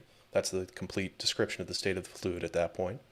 And once we compressed everything down to a 2 by 2 by 1, so the latent space is of dimension 4, and then upsampled that into a reconstructed Q1, Q2, Q3. And you can see that's really good for a compression factor of 3,000. Obviously, there's some pretty big differences, especially in Q1, but it's really not that bad for such a sparse or such a small latent space. So I'll just emphasize that at this point, we haven't done anything with an LSTM at this point. We haven't done anything that takes the time dependence of the original data set into account. It's treating each of these inputs as IID when it compresses them down to the 2 by 2 by 1 representation. So we're going to use this trained autoencoder now to generate kind of all these compressed for each of the, instead of just one slice, and we don't want the physical space reconstructed one, we're just going to produce all of the 400 latent space representations. So we're going to have 400 copies of things that look like this. That's going to be the compressed representation of the fluid. Just reshape it, and you can even track how they evolve in the original data. So there's 4 scalar values that there's 400 time steps of each of them. And now we want to somehow have an LSTM reproduce these curves, which will allow us to evolve the solution in our surrogate model as close as we can to the true evolution in this latent space. So here's where it gets interesting with the LSTM. And you can connect what was in the README to the actual, how you would do this in your research. So the biggest thing when you go to an LSTM is you have to define a subsequence length. If you're not going to use the entire sequence, that is. So this is an important hyperparameter that if you're going to try a bunch of different ones, this is one of the most important, because this is what the LSTM is going to see the kind of time horizon of what it sees when you when you forward pass and when you back propagate, modulo some interesting side cases. So here we have it set to 15. Then it's really up to you what you want to take. What do you want to predict with these 15 time points as input? So you can predict, a single output value. Maybe you interpret this as you could train the network to predict, the 16th, the state of the fluid at t equals 16, or you could have it try to predict, the next 20 time steps. Obviously, your accuracy of your results are going to be highly dependent on, what you're trying to predict and what the value of this time window is. But you have a lot of flexibility there on how you define your architecture. In this problem, we're just going to try to predict the next time step, given the last 15. That's still really useful in a lot of cases, as you can imagine. If we have the last 15 days of weather data and we just want to predict tomorrow's weather, then correct based on the observations the next day and repeat, that's still very useful.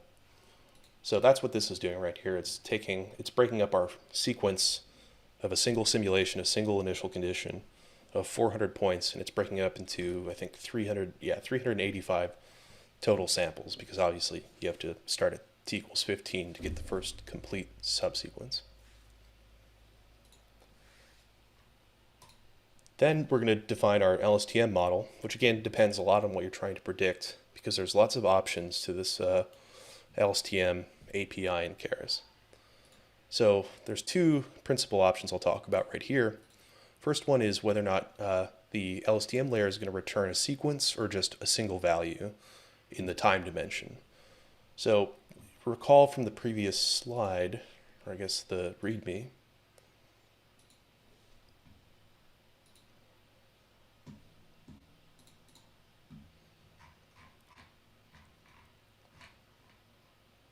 that there's, in this unrolled diagram, there's an output at every time, but you might only want the last output. So in this case, we're going to have return sequences equal true for the first LSTM layer, because we're going to take our input of 15 time steps of input, and we're going to produce X star or Q star, 15 copies of that over 15 time steps. Could be at whatever representation the network decides is important to learn, so that we have we can maximize that, so we can use a stacked LSTM essentially. So the output sequence here that we get from true then gets fed into another LSTM, which stacked LSTMs are very popular for the same reason very deep networks are popular, is just by composing these layers you get a lot of representational power. So we do want to return sequences here, but we only want a single point out for the final LSTM layer in our case, since we're only predicting one point in the future. Stateful gives, every time I revisit this option, I have to relook it up because it's very poorly worded in my opinion. So stateful equals false is the default setting for an LSTM.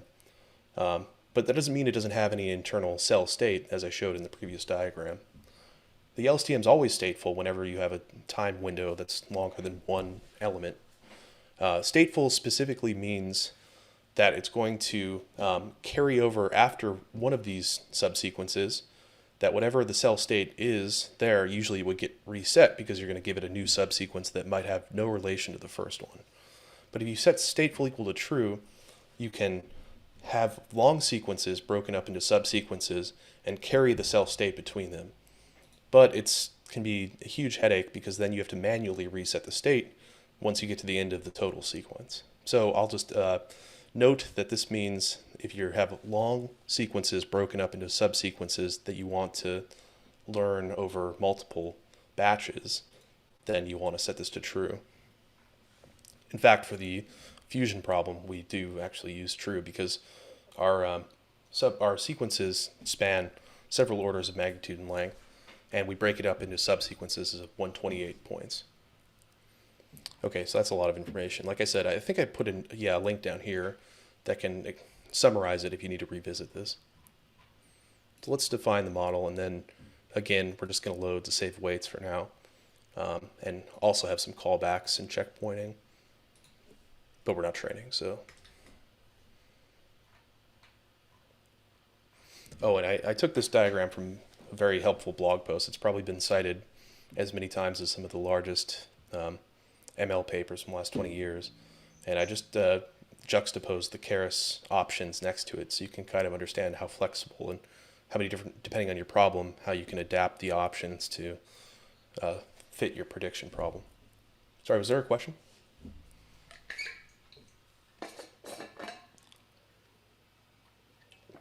Okay, I'll keep going. We're almost to the end.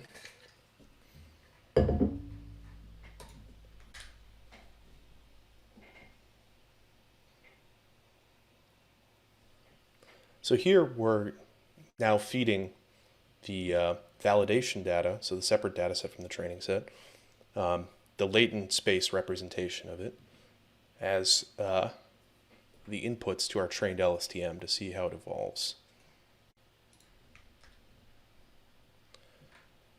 And here's our result. So this is analogous to those curves we saw earlier. This is zoomed in to the first half of the sequence.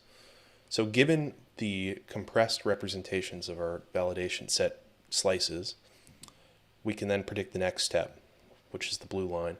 And you see it does a pretty good job of corresponding to the ground truth if you just look at the next step's compressed representation from the validation set for each of the three variables. Obviously, it misses a lot in some places, but overall, quite good for only 4 values and 15 time steps.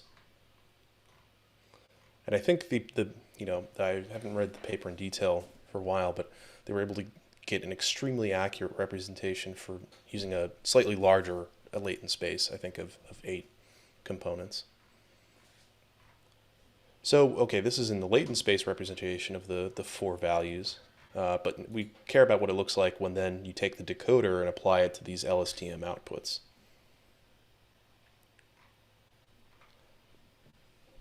And that's quite good.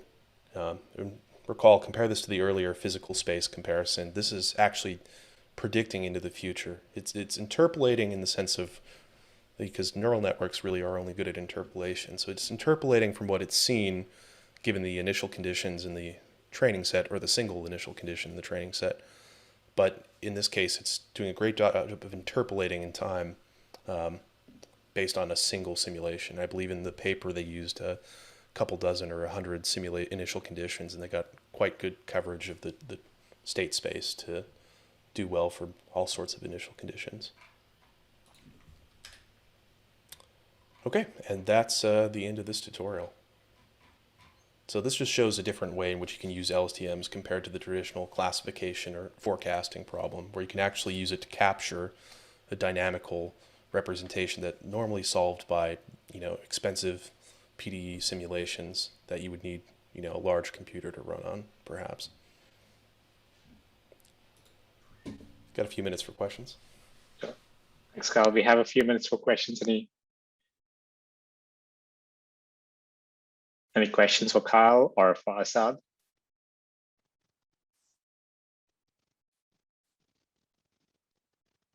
Seth, go ahead. Thank you. For the vanishing or exploding gradient problem, is there of course there's like a hyperparameter associated to the learning rate at a specific neuron, at the output, right? But is there a functional that you can provide that associates how much the gradient of the loss function changes depending on what layer you are in the network? You're saying like a layer-wise learning rate? Yeah. I'm not familiar with, I've only ever, there's many things you can do with learning rates, schedules, cycles, and I know there are layer-wise learning rates. I'm just not familiar with them being used in LSTMs. It's definitely possible. And actually, I'll try to dig up a proof I saw that showed, or a sketch of a proof that showed why RNNs are more susceptible to vanishing and exploding gradients versus LSTMs. I think my hand-wavy, explanation is what you usually see and is definitely sufficient, but I'm also curious, based on the, basically the just chain rule of your back propagation, why composing just kind of a naked hidden state to multiple RNN cells and back propagating that through time is bad regardless of your learning rate, you know. Right. Also, your I forget what the parameter name was called, but you assigned it to the value of 15. Is that associated to kind of like the memory of a recurrent layer, and with respect to like the data Yes. that it's updating on? Okay. It's one of your dimensions of your input to the LSTM. So it'll be usually batch size, then I guess what was the word, like sequence length, and then X, Y channels depending on what your data is. Yeah, and doing a stateful one, I'll also post in the Slack a good online kind of walkthrough where sometimes a stateful RNN can be essential to learning anything. I think there's a simple case in which a sine wave, an RNN can't really understand a sine wave if you give it too few points, and it needs just adding stateful and initializing the RNN with the state from the previous subsequence is sufficient to perfectly reconstruct a sine wave. Got you.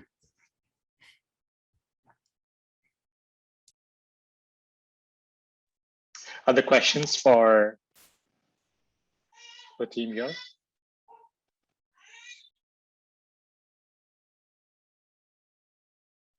Go ahead, Seth.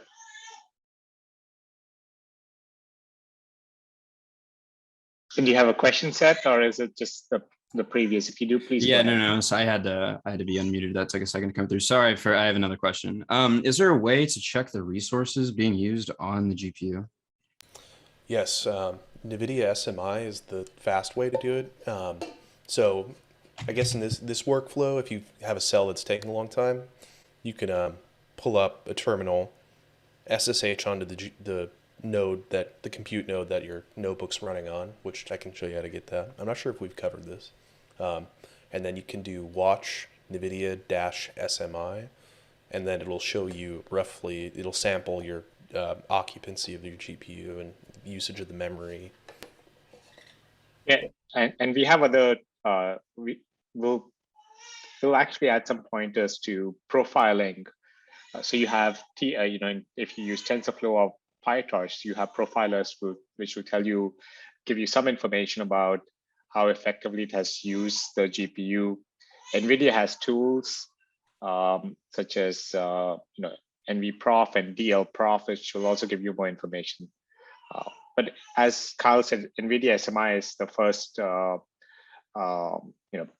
first level to get some overview of the usage, and then you have additional fine-grained information that you can get. Is there information that we can input into TensorFlow, like per se, like a maximum, like allocation sizes and stuff for like batching input? Or is that automatically done?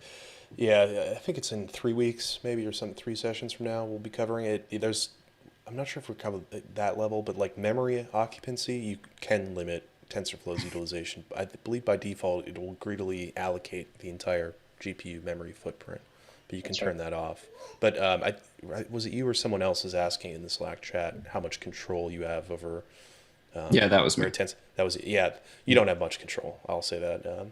NVIDIA SMI is really useful for checking if you write a script from scratch and you're like, oh, did I forget? Is my TensorFlow installation working? Is anything running on the CPU or is it running on the GPU? Just as a first catch, but you don't have much control.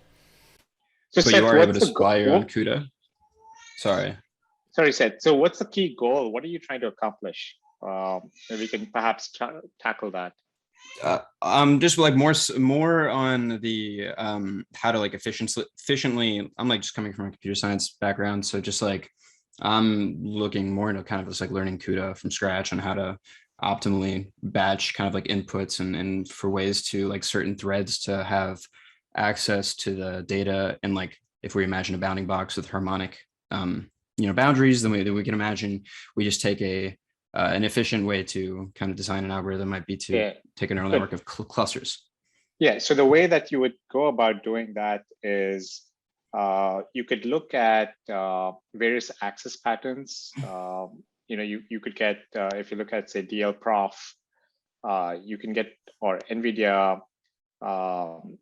NSYS or NVProf, you'll get very detailed fine-grained information about occupancy, memory bandwidth usage, latency numbers. And from there, you can start targeting, annotating your code on where exactly you want to profile and get statistics from. And that will give you a good level of detail. And then you can start now optimizing the code to improve performance. Thank you. We could discuss offline, but yeah. I would say like you probably wouldn't want to do this for training because you don't care that much. But if you want to use this really quickly for inference on the GPU, then you use different software. You use something not TensorFlow. You train in TensorFlow, export the model in a portable way. Then you could write your own CUDA code to load the model in a portable way, and then come up with whatever threading solution you want that supports your model. Thank you very much. I'll definitely follow up on this.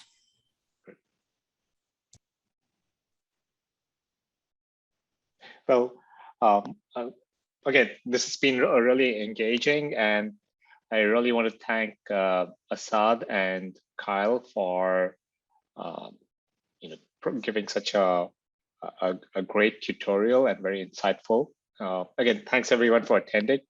We'll make sure that we'll upload the videos onto the website when it's ready, the recording. You have access to the tutorial and the code on GitHub. You have access to the allocation. So please continue to use it and reach out to us on Slack if you have any questions. And we look forward to seeing you next week, where we'll have another exciting set of talks and tutorials for you. So thanks again and have a good day.